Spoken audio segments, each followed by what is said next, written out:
Bonjour tout le monde, bonjour à tous mes abonnés et je tenais également à passer un grand bonjour à tous les nouveaux abonnés car ce dernier mois j'ai eu plus de 700 nouveaux abonnés, donc bienvenue aux nouveaux.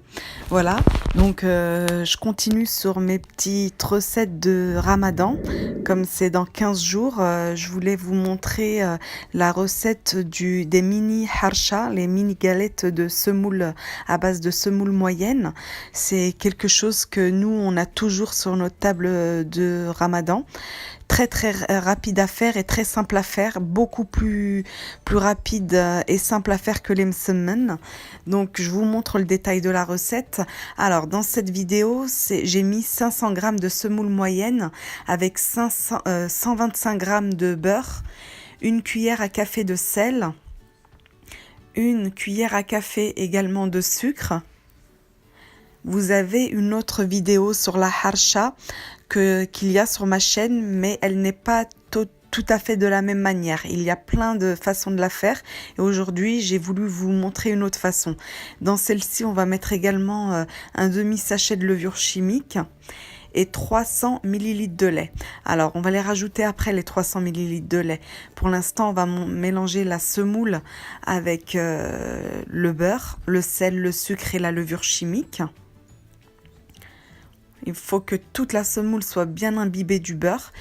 Et ensuite, on va petit à petit ajouter le lait, les 300 ml de lait. Et ça va nous faire une pâte assez molle, mais qui ne colle plus dans les mains. Pour savoir si votre pâte est bien, que vous pouvez l'utiliser, il ne faut plus qu'elle colle dans les mains. Voilà. Une fois qu'on l'a bien mélangé, on va saupoudrer un petit peu, on va parsemer de semoule moyenne comme ça à sec et la ramasser. Voilà, on la tasse bien, on en fait une boule qu'on va laisser reposer 5 minutes, le temps qu'elle imbibe bien le lait. Voilà, au bout de 5 minutes, moi je prends un emporte-pièce, mais si vous n'en avez pas, vous faites ça à la main. Hein. Vous faites des petits pâtons que vous aplatissez. Donc moi là, avec mes 500 g de semoule, j'ai fait 3 galettes, 3 harsha. Cette fois-ci, je les ai faites assez épaisses. Des fois, j'en fais des fines et comme aujourd'hui, je les fais épaisses. Alors, plus vous la voulez fine, moins vous mettez de pâte, et plus vous la voulez épaisse, plus vous mettez de pâte. Voilà, donc moi ça me facilite un peu les choses de faire ça avec un emporte-pièce, c'est plus régulier. Voilà, j'ai fait mon cercle, je le saupoudre un petit peu de semoule. Il faut saupoudrer également votre poêle. Voilà. Je la pose, je la mets au bord pour pouvoir avoir de la place pour mettre les autres. Et je fais la même chose avec la deuxième. Je vous montre également la deuxième. Voilà, déjà je préfais mon pâton et ensuite je le mets dans mon emporte-pièce. Je l'aplatis et le tour est joué. Voilà, donc je vous ai dit avec 500 g, ça m'en a fait 3 petites mais épaisses. Vous pouvez autrement faire des moins épaisses et ça vous en donnera 4 avec 500 g de semoule.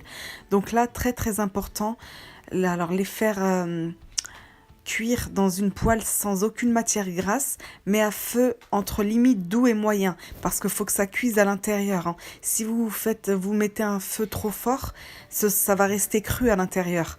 La semoule ne va pas cuire, donc mettez vraiment un feu doux ou moyen, jamais fort. Voilà, donc ça m'a pris à peu près 15 à 16 minutes pour que mes 3 galettes soient bien cuites. Je les retournais vraiment toutes les 3-4 minutes, je les retournais. Et à la fin, vous terminez en les mettant debout dans la poêle. Aidez-vous d'un torchon parce que sinon vous allez vous brûler. Voilà, comme moi. Et vous les retournez toutes les 5 secondes. Vous faites tout le tour pour qu'elles cuisent sur tout le tour. Sinon, ça va rester cru, c'est pas bon. Vous voyez, là, c'était blanche encore.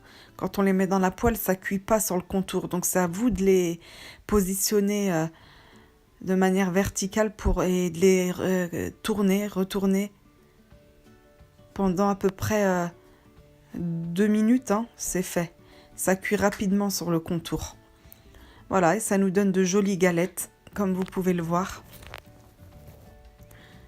Alors, pendant le ramadan, on pose ça avec du fromage. Moi, mon petit péché mignon, c'est de mettre de la vache qui rit dedans quand elles sont encore très chaudes.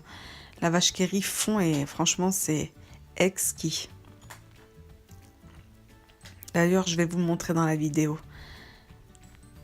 Je fais ma gourmande et je vous montre que je me régale avec de la vache qui rit avec. Voilà, je vais vous couper également donc un morceau pour vous montrer qu'elles sont bien cuites à l'intérieur, parce que je les ai vraiment laissées longtemps et retournées régulièrement pendant 15 à 16 minutes. Ça cuit pas en 2 minutes ça, hein. Sinon ça paraît cuit mais c'est cru à l'intérieur. Voilà, je vous montre les colorations que ça donne. Il faut vraiment que ce soit bien doré. C'est plus appétissant en plus.